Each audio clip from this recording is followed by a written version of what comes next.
श्री गुरु सत्ताय नमः। सभी को प्रणाम।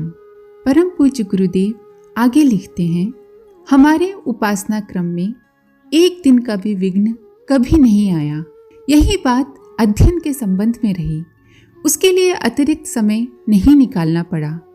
कांग्रेस पार्टी के कार्यों के लिए प्रायः काफी दूर जाना पड़ा। जब परामर्श या कार्यक्रम का समय आता तब पढ़ना बंद हो जाता। जहाँ यात्रा शुरू होती वहीं पढ़ना भी आरंभ हो जाता। पुस्तक साइज के 40 पन्ने प्रति घंटे पढ़ने की स्पीड रही। कम से कम 2 घंटे नित्य पढ़ने के लिए मिल जाते और कभी कभी ज्यादा भी। इस प्रकार 2 घंटे में 80 पृष्ठ, महीने में 2400 पृष्ठ, साल भर में 28,000 पृष्ठ, 60 वर्ष की कुछ अवधि में 18.5 लाख पृष्ठ हमने मात्र अपनी अभिरुचि के पढ़े हैं। लगभग 3000 पृष्ठ नित्य विहंगम रूप से पढ़ लेने की बात भी हमारे लिए स्नान भोजन की तरह आसान व सहज रही है।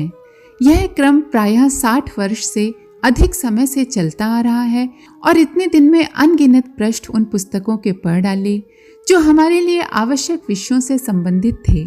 महापुरुष चरणों की समाप्ति के बाद समय अधिक मिलने लगा।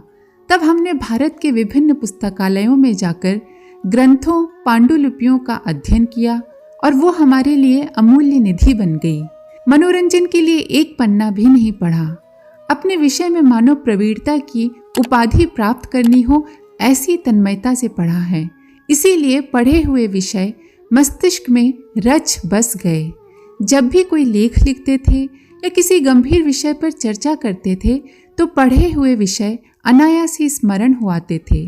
लोग पीठ पीछे कहते हैं, ये तो चलता फिरता एनसाइक्लोपीडिया है। अखंड ज्योति पत्रिका के लेख पढ़ने वाले उसमें इतने संदर्भ पाते हैं कि आश्चर्यचकित होकर रह जाते हैं और सोचते हैं कि एक लेख के लिए न जाने कितनी पुस्तकों और पत्रिकाओं से सामग्री इकट्ठी करके लिखा गया है।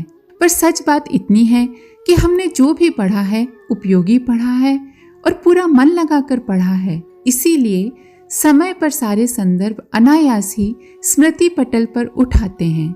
यह वस्तुतः हमारी तन्मयता से की गई साधना का चमत्कार है।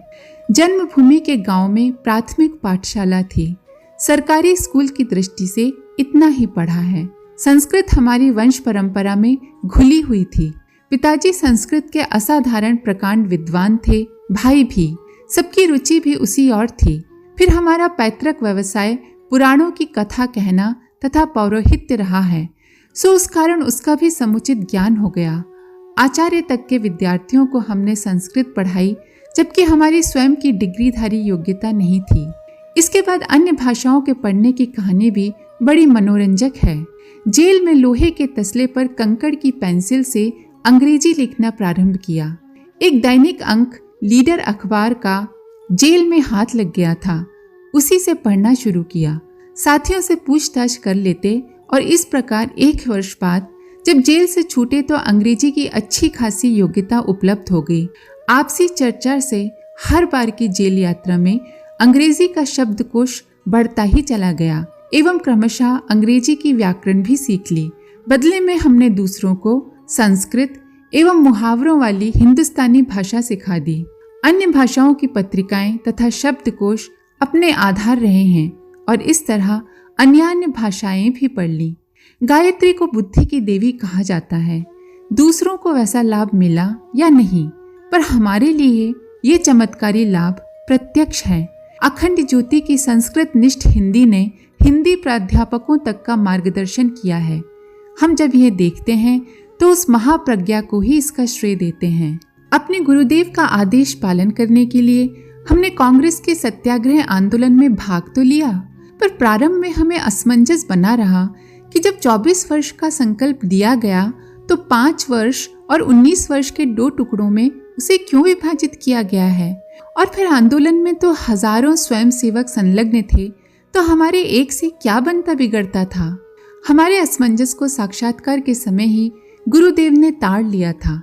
जब समय आया तो उनकी परावाणी से मार्गदर्शन मिला कि युग धर्म की अपनी महत्ता है। उसे समय की पुकार समझकर अन्य आवश्यक कार्यों को भी छोड़कर उसी प्रकार दौड़ पड़ना चाहिए जैसे अग्निकांड होने पर पानी लेकर दौड़ना पड़ता है और अन्य सभी आवश्यक काम छोड़ने पड़ते हैं। ये भी एक अनुष्ठान है। आगे संदेश मिला कि अगले दिनों तुम्हें जनसंपर्क के अनेक काम करने हैं। उन कामों के लिए विविध प्रकार के व्यक्तियों से संपर्क साधने, उन्हें समझाने, उनसे काम करवाने का इससे अच्छा कोई दूसरा अवसर नहीं आने वाला है। यह अवसर उस उद्देश्य की पूर्ति का एक चरण है जिसमें भविष्य में बहुत सा श्रम व समय लगाना है। आरंभिक दिनों में जो पाठ पढ़े थे, पूर्व जन्मों में जिनका अभ्यास किया था, उनके रिहर्सल का अवसर भी मिल जाएगा। ये युग धर्म की मांग है। व्यवहारिक जीवन में तुम्हें 4 पाठ पढ़ाए जाने हैं: समझदारी, ईमानदारी, जिम्मेदारी, बहादुरी।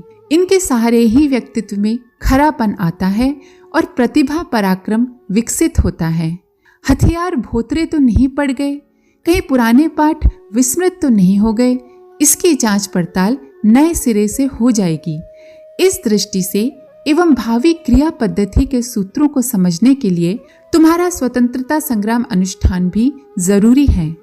देश के लिए हमने क्या किया, कितने कष्ट सहे, सौंपे गए कार्यों को कितनी खूबी से निभाया, इसकी चर्चा यहाँ करना सर्वथा अप्रासंगिक होगा।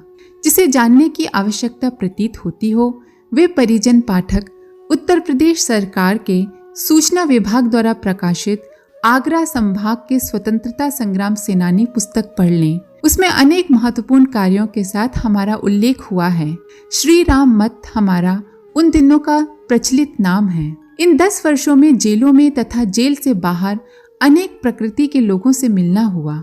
स्वतंत्रता संग्राम के समय जन जागृति चरम सीमा पर थी। शूरवीर, साहस के धनी, संकल्प बल वाले अनेकों ऐसे व्यक्ति हमारे संपर्क में आए जिनसे हमने कुछ सीखा। जन समुदाय को लाभान्वित करने और नैतिक क्रांति जैसे बड़े कार्य के लिए अपना समर्थक सहयोगी बनाने हेतु किन रीति नीतियों को अपनाना चाहिए, ये मात्र 2 वर्षों में ही सीखने को मिल गया। आमतौर पर इसको सीखने के लिए पूरी जिंदगी गुजार देने पर भी ऐसा सुयोग उपलब्ध नहीं हो पाता है। विचित्र प्रकार की विचित्र प्रकृतियों का अध्ययन करने का इतना अवसर मिला जितना देश के अधिकांश भाग का परिभ्रमण करने पर मिल पाता। हमारे मन में घर गृहस्थी, अपने पराये का मोह छूट गया और उन विपन्न परिस्थितियों में भी इतनी प्रसन्नता पूर्वक जीवन जिया कि अपने आपे की मजबूती पर विश्वास होता चला गया।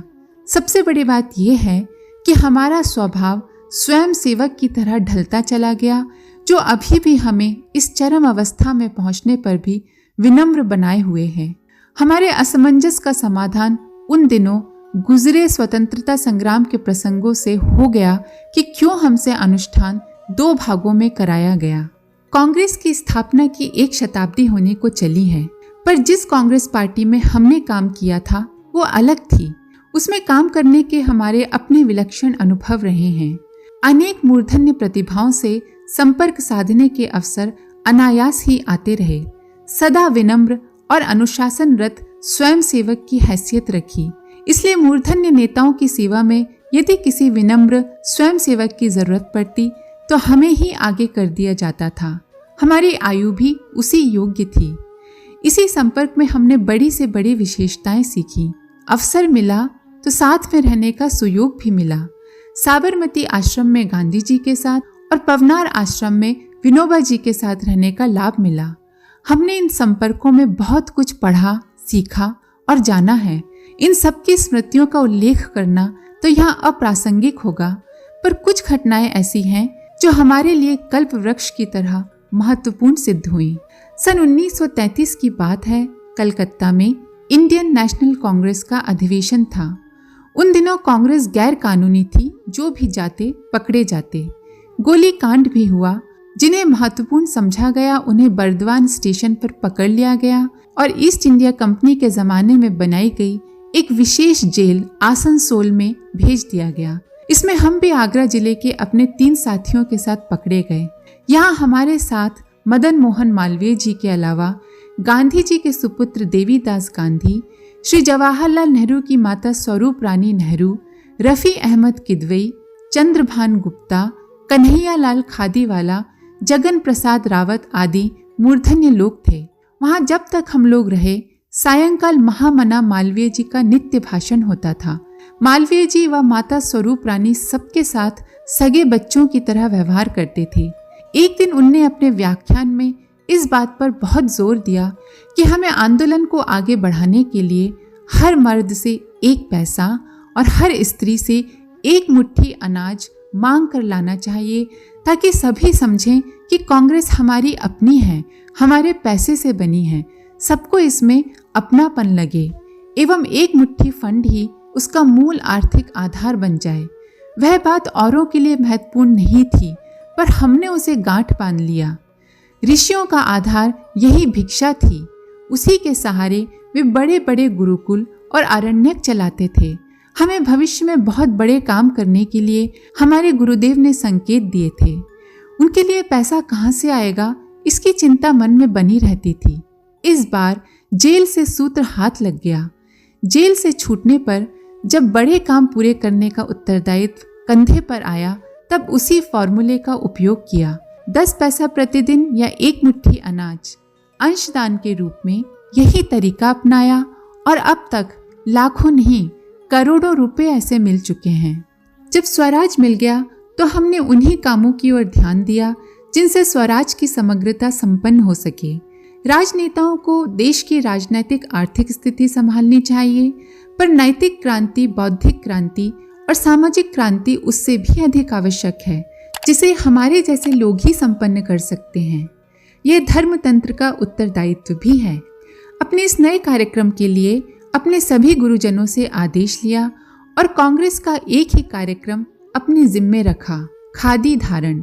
इसके अतिरिक्त उसके सक्रिय कार्यक्रमों से उसी दिन पीछे हट गए जिस दिन स्वराज मिला।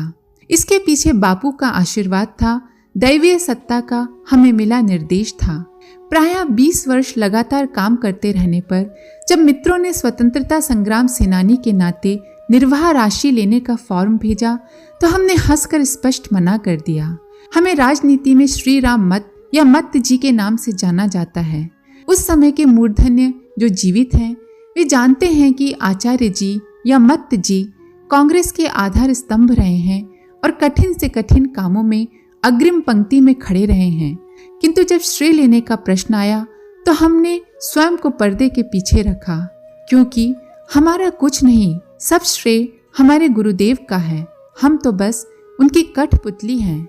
गुरुवर के लेख को यहीं विराम देते हैं। आप सभी का धन्यवाद। ओम शांति।